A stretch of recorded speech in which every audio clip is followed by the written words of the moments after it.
We are getting closer and closer to this year's Rogue Invitational, and today we're looking at our fourth athlete in our mini-series, Maxime Boudreault.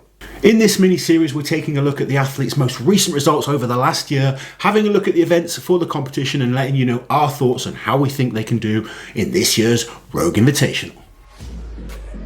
So in November last year, Maxime took his first international win when he won the Magnus Ver Magnusson Classic.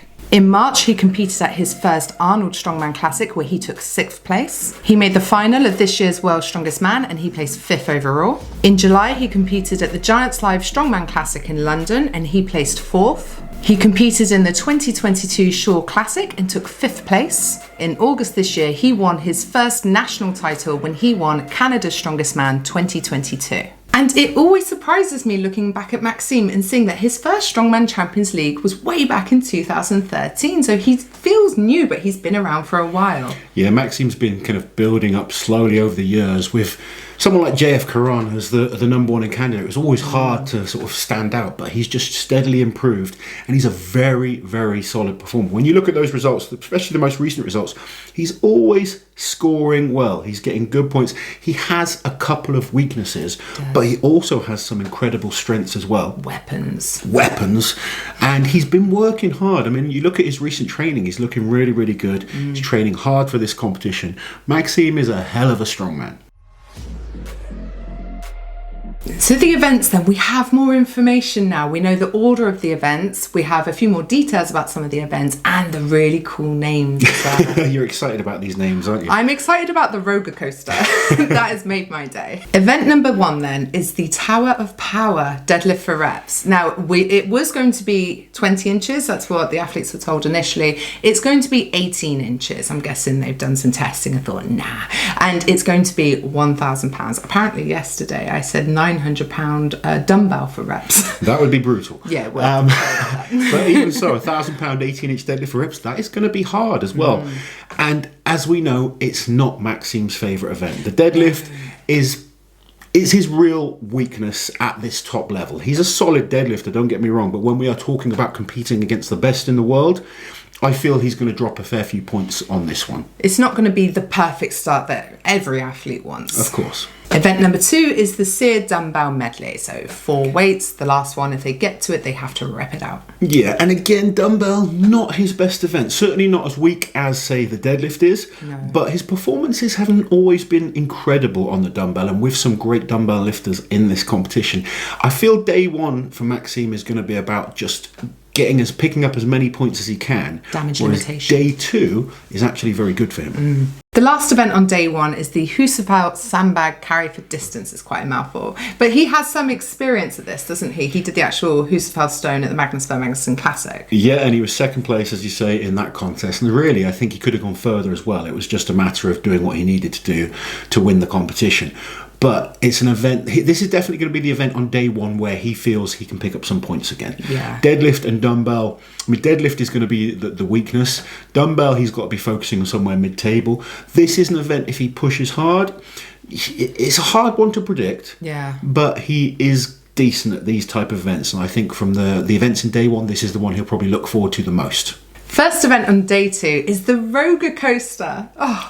So it's going to be the sandbag loading 3 sandbags into the coaster, which they then have to pull up the hill arm over arm style.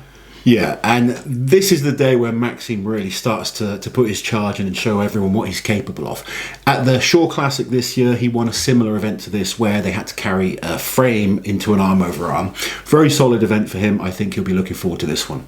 Now this next one I think is going to be very interesting for Maxime. It is the yoke into log. Now he is a great log lifter and 160 is going to pose no problems at all, but yoke has notoriously been an issue for him, hasn't it? Yeah, and he has shown some real good progress on this. I've just seen some recent training videos of him. We spoke to him at Clash on the Coast. I was trying to help him out with some tips. He's been working hard on his yoke and, you know, looking at the recent videos and training, he's looking very, very good. The key is doing it in competition, of course, and making sure he gets through that yoke as effortlessly as possible, because the yoke is where athletes will drain their energy when it comes to the log. The quicker you can get through that yoke, the more energy you're going to save for the log lift. And we saw it last year where some really good log lifters struggled because they struggled on the log. They struggled on the yoke implement. So I think if Maxime can transition through that comfortably, then this could potentially be a great event. But he needs to get through that yoke as effortlessly as possible. I would love to see him mog us all on this event and just like, what? Well, if you look at his recent training video on the yoke, he was using 1,000 pounds into a 160 kilo log, and he looked great. So if he can kind of reproduce that kind of performance, like, that's the most important thing. thing. Gonna be, I guess, It's that accumulative fatigue from the events from the day before and doing it in competition. But he's showing great progress on it. Now, the final event is the stones over hitching post using replica inverse stones. And Maxime, in my eyes, is one of the absolute best stone lifters in the world. Top 2, probably. Fantastic Atlas stone lifter. It's just about whether he can transition the skills needed from the Atlas stones onto these natural stones. They are a little bit more awkward. You need to kind of figure out the balance and the weight of them. Obviously, they don't have the luxury of tacky sticking to it. They're allowed a tacky towel, but that's it. It certainly doesn't work in the same way as tacky does. Now, I know it was really different, but he really struggled on the stone to shoulder. He didn't even get it to his lap at the Arnolds. Do you think that's a concern? Not really. I think Maxime, at the Arnolds he was struggling in terms of overall. So you sort of lose that competitive edge once you get to the end of a competition and you're not within a battling for the big points. Whereas if he's in a position where he's you get your chance of getting on the podium. And I think the fact that it's not to the shoulder, it's just over the hitching post, more of a loading event, will suit him well. Last year we saw the guys that went later on, it seemed to get better and better. That's natural, people have touched the stones a bit more, you can see what people are doing. It gets a little bit stickier. But Maxime is a fantastic Atlas stone lifter. I think that will help him. Just needs to make sure he's steady, composed, and I really think day 2 of this event could be very, very good for Maxime. So looking at his overall chances then, he's a bit of an enigma in this competition, isn't he? Because I feel bad for Maxime because his 2 weaknesses are events that you see all the time, and both of them are in this show. But like you say, yoke is coming along nicely now. Yeah, his yoke has definitely made progress. Yeah. It's now a matter of doing it in competition, and that's what he's got to... That's where you need to step up. Sometimes there's a mental battle. You start getting better in training, but then it comes to the competition and it kind of doesn't go the way you planned. If he can perform well on the yoke, I think he's in for a great shot. He's potentially got a chance on the podium. I'd put him in that same position as like a Trey Mitchell, where I think maybe 5th, 4th, 3rd, 6th, depending on how things go. No mistakes, he could get on the podium.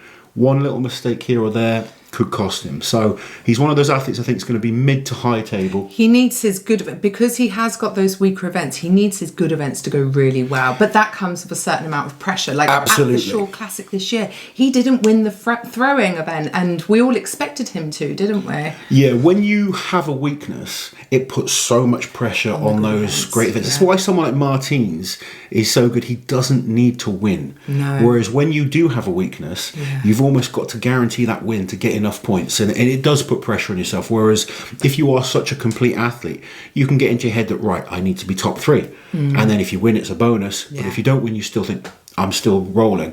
Whereas when you're someone like Maxime, who has a couple of really good events but a couple of weaknesses, he puts that pressure on himself that he has to win that event. And if he comes 2nd, 3rd or 4th, there's pressure then because you've got the weaker events to go. So he needs to do as well as he can on day 1. I think if he can pick up enough points day 1, day 2 he can really fly up the leaderboard. Agreed. So there we have it, guys. 4 athletes done, 6 more to go. Let us know your thoughts on Maxime Boudreault's chances at this year's 2022 Rogue Invitational.